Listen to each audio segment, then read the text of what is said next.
নমস্কার বন্ধুরা, আমি পলাশ বিশ্বাস আর আপনারা দেখছেন পলাশ বিশ্বাস ভিডিওস। আশা করি আপনারা প্রত্যেকে ভালো আছেন এবং আপনাদের বাগানের প্রত্যেকটি গাছ ভীষণ ভীষণ ভালো আছে। বন্ধুরা, থাম্বনেল আর টাইটেল থেকে বুঝতেই পেরে গেছেন যে আজকে কোন বিষয় নিয়ে আলোচনা করতে চলেছি।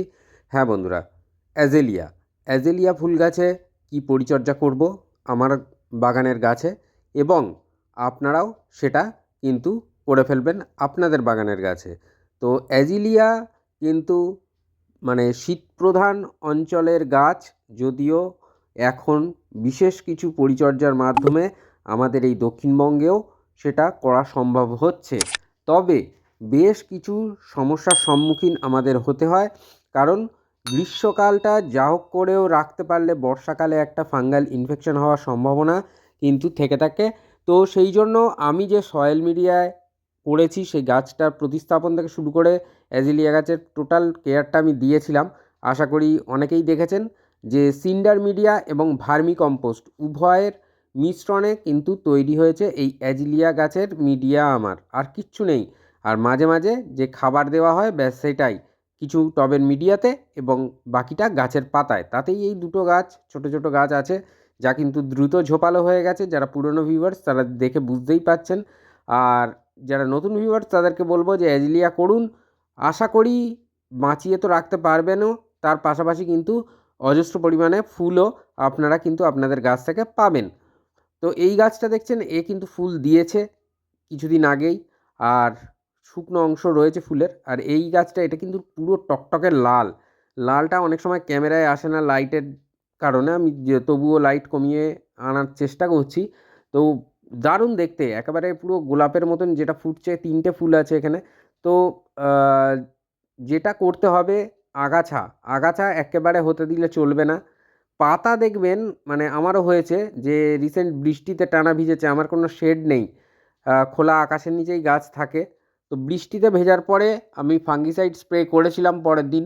তো তাও দেখা গেছে যে কিছু কিছু অংশে কিন্তু একটা মানে পাতাগুলো ব্রাউন ব্রাউন একটা শেড নিচ্ছে। তো দুদিন বাদে আবারও করব তো ফাঙ্গিসাইড স্প্রে। তো এটা কিন্তু আপনাকে করতেই হবে, ফাঙ্গিসাইডের ব্যবহার আপনাকে করতে হবে। এবং এই মার্চ মাসে জাস্ট নর্মাল টেম্পারেচার বা নর্মাল ওয়েদারের জন্য আপনারা 15 দিন ছাড়া ফাঙ্গিসাইড স্প্রে করতে পারেন। আর খেয়াল রাখবেন, যদি বৃষ্টি হয় টানা, তখন দেখবেন বৃষ্টি থামলে তারপরেই কিন্তু ফাঙ্গিসাইডটা স্প্রে করতে হবে।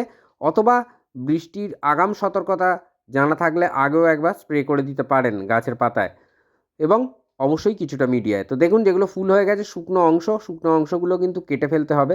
আর দুপুরের দিকের মানে 11টার দিকে যে চড়া রোদটা ওঠে, সেটা গাছেতে না পড়াই ভালো। তো যদি গ্রিন নেট লাগিয়ে নিতে পারেন তাহলে ইনডিরেক্ট হিসাবে পড়বে, খুবই ভালো হবে। তো এই অ্যাজিলিয়া গাছ কিন্তু মার্চ মাসেও ফুল দেয় এবং ফুল দেবেও। তো আমি বলবো যে গাছের যে মিক্সড খাবার যেটা দেওয়া দেখাবো সেটা দেবেন। আর তার পাশাপাশি গাছে কিছু ফোলিয়া স্প্রে করতে হবে, সেই ফোলিয়া স্প্রেগুলো বলে দেবো, সেগুলোও কিন্তু আপনারা দেবেন। প্রতিদিন সন্ধ্যে 6টায় বাগান সংক্রান্ত ভিডিও আমার চ্যানেলে কিন্তু আসে। তাই বলবো নতুন ভিউয়ার্সদের জন্য, যারা এখনও চ্যানেলটি সাবস্ক্রাইব করে রাখেননি, দয়া করে সাবস্ক্রাইব করে নিন। পাশে থাকা বেল আইকনটা প্রেস করে অল করে রাখবেন, তাহলে কিন্তু প্রতিদিন সন্ধ্যে 6টায় আমি যখন গাছের পরিচর্যার ভিডিও দেবো, তখন কোনো ভিডিও কিন্তু মিস করবেন না। অনেকেই কী করছেন, কি মিস করে যাচ্ছেন ভিডিও, পরের দিকে গিয়ে আবার কমেন্ট করছেন যে ও এই ভিডিওটা দাও বা এই ভিডিওটা দিন। কিন্তু আমি সেই ভিডিও অলরেডি, গাছের পরিচর্যার ভিডিও আমি এনেছি, দিয়েছি। তো তারপরেও তারা মিস করে যাচ্ছেন শুধু এই কারণে যে সাবস্ক্রাইব না করে মানে ও যে বেল আইকনটা অল না করে রাখার কারণে নোটিফিকেশান আপনাদের ফোনে যাচ্ছে না, বা কম্পিউটারে যাচ্ছে না, বা টিভি স্ক্রিনে যাচ্ছে না। তো যাই হোক, খাবারটা দেবো এখানে দুটো টবের মানে দেবো খাবার। তো 6 ইঞ্চির টবে রয়েছে। তো এক্ষেত্রে 6 ইঞ্চি টবের জন্য যে ভার্মি কম্পোস্ট প্রথমে দেখছেন যে ব্রাউন কালারের, ওটা আমি 4 টেবিল চামচ নিয়েছি, মানে 2 টেবিল চামচ পার টব। আর সিঙ্গেল সুপার ফসফেট আমি একটা টবেরই খাবার বলে দিচ্ছি, সিঙ্গেল সুপার ফসফেট 1 টেবিল চামচ নেবেন। ডিএপি দানা 6 ইঞ্চি টবের জন্য 8 থেকে 10 দানা ডিএপি নেবেন। আর এটা হচ্ছে ম্যাগনেসিয়াম সালফেট বা এপসাম সল্ট, এটা আপনারা 1 চা চামচ নেবেন, টেবিল চামচ নয়, 1 চা চামচ পরিমাণে নেবেন। আর এটা হচ্ছে potash, muriate of potash, 1/2 table চামচ পরিমাণে নেবেন। একটা গাছের খাবার বললাম, এখানে দুটো গাছ যেহেতু আমি দেবো, দুটো গাছের খাবার দেওয়া রয়েছে, তো সেই জন্য পরিমাণটা এরকমই দেখাচ্ছে, একটু বেশি দেখাচ্ছে, তার কারণটা বেশিই আছে, দ্বিগুণ পরিমাণে আছে। তো খাবারগুলো খুব ভালো করে মিশিয়ে নিতে হবে যাতে প্রত্যেকটা খাদ্য উপাদান প্রত্যেকটার সাথে মিশে যায়, এই জিনিসটা আমাদের খেয়াল রাখতে হবে। গাছে নিম অয়েলটা কিন্তু স্প্রে করে যাবেন আপনারা সপ্তাহে একবার করে, কারণ না হলে তাহলে পোকামাকড় লাগার যে সম্ভাবনা সেটা আর অতটা থাকবে না। আর অবশ্যই গাছের পাতায় ঠান্ডা জল, ফ্রিজের ঠান্ডা জল সন্ধ্যের দিকে মানে 7টা 7:30টার দিকে একবার স্প্রে করে দেবেন, প্লেন ঠান্ডা জল। আর অবশ্যই আপনারা মিডিয়াটা হালকা ময়েশ্চার থাকে যেন, এই দিকটা খেয়াল রাখতে হবে। আর তাহলেই দেখবেন যে যথেষ্ট পরিমাণে ভালো রেজাল্ট পাওয়া যাচ্ছে।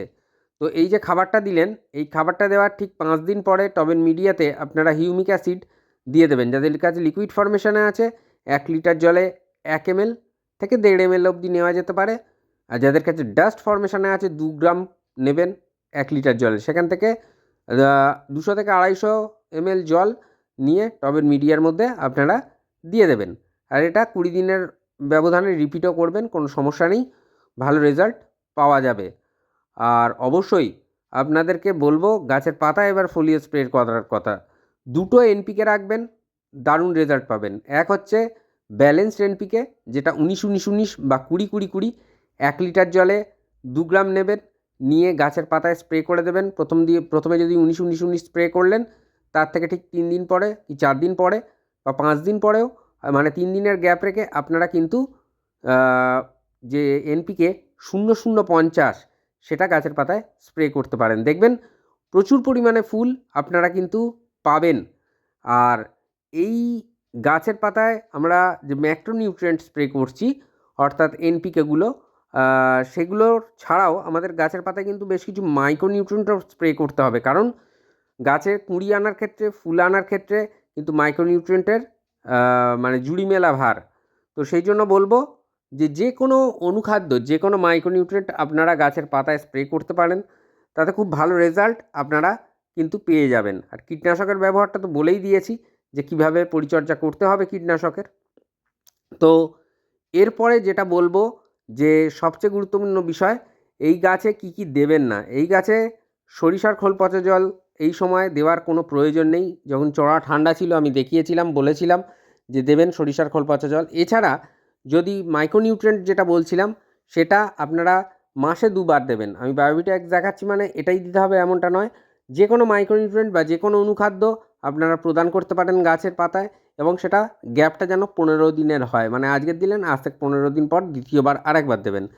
তো এভাবেই করুন, আশা করি অ্যাজিলিয়া গাছ নিয়ে কোনো সমস্যা হবে না।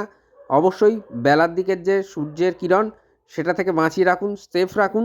আর খেয়াল রাখতে হবে যেন গোড়ায় জল না জমে, খাদ্যের পরিমাণ যেন বেশি না হয়। আমি যে খাবারটা দিলাম সেই খাবারটা ঠিক আবার 15 দিন পর রিপিট করবেন। তার মাঝে আবার যে তাড়াতাড়ি দিয়ে দেবেন বা পরিমাণে বেশি দেবেন এটা করতে যাবেন না।